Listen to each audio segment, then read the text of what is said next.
छत्रपती शिवाजी महाराज व ज्यांच्या राज्यघटनेमुळे आज मला येथे बोलण्याचा अधिकार प्राप्त झाला असे विश्वरत्न डॉक्टर बाबासाहेब आंबेडकर व तसेच दौंड नगराचे स्वातंत्र्य सेनानी कैलासवासी काकाजी या सर्वांना अभिवादन करते व माझ्या भाषणास सुरुवात करते.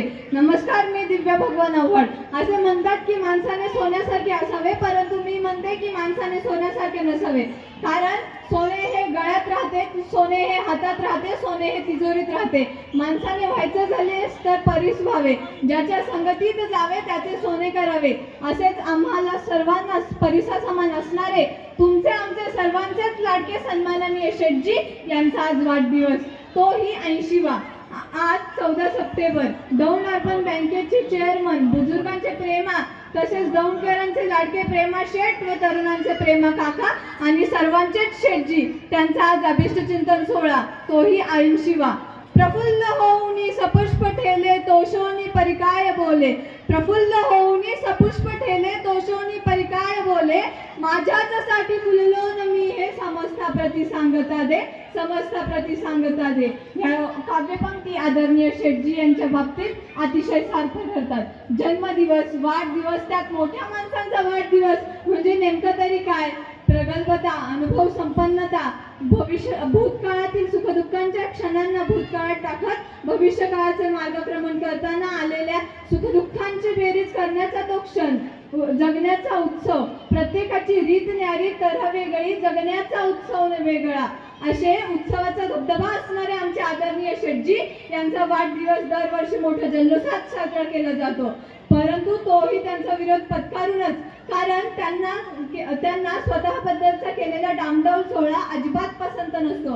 परंतु अनेकांच्या बालहट्टांमुळे त्यांना सामोरे जावेच लागते.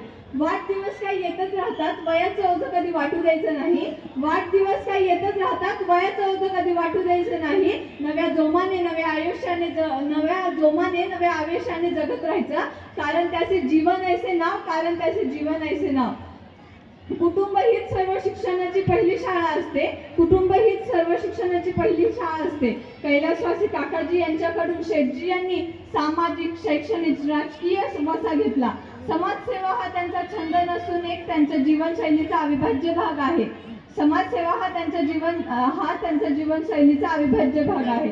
समाजसेवेला त्यांनी कधी गौण स्थान दिलेले नाही, समाजसेवेला कधी त्यांनी गौण स्थान दिलेलं नाही. प्रेम योगावर करावं, प्रेम भोगावर करावं, त्यातूनही प्रेम त्यागावर करावं. प्रेम योगावर करावं, प्रेम भोगावर करावं, त्यातूनही प्रेम त्यागावर करावं, हीच शिकवण त्यांच्या रोमरोमात भिनलेली आहे. उत्साहाचा अखंड खळखळता झरा असणारे आमचे शेठजी सदैव कार्यतत्पर, संवेदनशील, समाज कार्यात स्वतःला झोकून दिलेले व्यक्तिमत्व. अनेकदा त्यांना कसोटीच्या प्रसंगातून जावे लागलेले आहे, परंतु कधी हताश व हतबल झालेलं बघितलेलं नाही. आज मूड नाहीये, आजारी आहे, कंटाळा आलाय असे कारण ते ऐकवत नाही. आयुष्यभर राजकारणात आहेत, परंतु प्रतिपक्षाची मते खोडण्यासाठी व फड जिंकण्यासाठी निंदेचा सूर कधी काढलेला नाही. अनेक मोर्चांचे नेतृत्व केलेले आहे, परंतु ताल व तोल कधी सुटलेला नाही. दुसऱ्यांबद्दलचा राग मनात ठेवणे, धुमसत राहणे हे त्यांना माहीतच नाही. आजच्या नवोदित कार्यकर्त्यांसमोर ते एक दीपस्तंभाप्रमाणे आहे. समाज कार्याला त्यांनी कधी गौण स्थान दिलेलं नाही, उलटून दिवसेंदिवस ते गुरफटत चाललेले आहे. घराबाहेरचे विशाल जग, विशाल जगाचे अगणित प्रश्न, या अगणित प्रश्नाकडे त्यांनी वैतागाने कधी पाहिलेले नाही. निराशा, चरफट, डोक्यात राग घालणे ही बिरुदावली या व्यक्तिमत्वाला कधी चिटकवली जाऊ शकत नाही. ही बिरुदावली या व्यक्तिमत्वाला कधी चिटकवली जाऊ शकत नाही.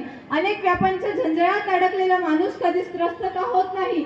आहे की नाही न सुटलेलं कोडं, याचे एकमेव उत्तर म्हणजे सामाजिक बांधिलकी. याचे एकमेव उत्तर म्हणजे सामाजिक बांधिलकी, तीही स्वतःहून घेतलेली अलिखित जबाबदारी. समाज कार्यात रममान असणाऱ्याला स्वतःचे अस्तित्वच नसते.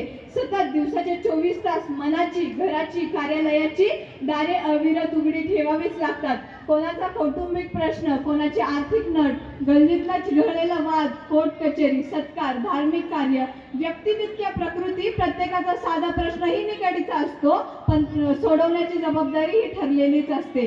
कधी कधी शेठजी हे कार्याचे व कर्तृत्वाचे खांदेकरी असतात, परंतु श्रेय लाटण्यासाठी दुसरे सरसावतात. हेही ते हसतमुख पाहत राहतात, कारण कळसाचे मानकरी होण्याची धडपड त्यांची नसतेच. पायाखालचे दगड सर्वांनाच माहिती असते, म्हणून ते प्रफुल्लपणे जगत असतात, म्हणून ते प्रफुल्लपणे जगत असतात. मनाचे आरोग्य तंदुरुस्त असल्यामुळे कोणत्याही प्रकारची व्याधी त्यांची भोवती फिरकत नाही. कैलासवासी माता पिता यांचे आशीर्वादांचं वरदहस्त त्यांच्या मस्तकावर आहे. पितृतुल्य बंधू भाभीजी यांचे वात्सल्य आहे.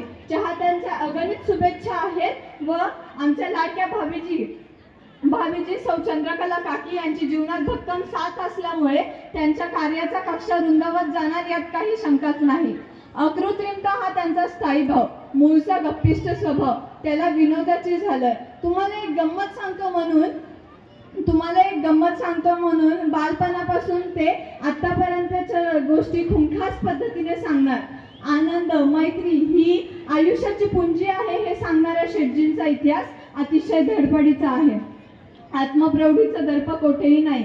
स्वभाव अतिशय कोमल व मृदू आहे, पण कोमलतेत फार मोठे सामर्थ्य असते हे त्यांच्या कार्यपटावरून दिसून येतेच. परंतु कोमलता म्हणजे दुर्बलता नव्हे हे अनेक उदाहरणावरून दिसून येते. शेटजींच्या स्वभावाचे विविध पैलू आहेत. स्वभावाचा सरळपणा, संवेदनशीलता, अगत्यशीलता, ऋतुजा, सौहार्दता, प्रामाणिकपणा, गुणग्राहकता, दुसऱ्यांची चूक जाणीव करून देणे, मन जोपासणे, मन जिंकणे असे अनेक गुण त्यांच्यात आहेत. प्रश्न पडला असेल की एवढे सगळे गुण एका माणसात असू शकतात? मुळीच नाही. परंतु अपवाद आमचे शेठजी यांच्या सहवासात असणाऱ्या प्रत्येकाला त्यांच्या या गुणांचं जाणीव आहे. हे सत्य आहे की सामाजिक राजकीय क्षेत्रासहित क्रीडा, कला, जागर महोत्सव, आरोग्य शिबिर, वृद्धलेखन, बक्षीस वितरण अशा अनेक उपक्रम त्यांचे चालूच असतात.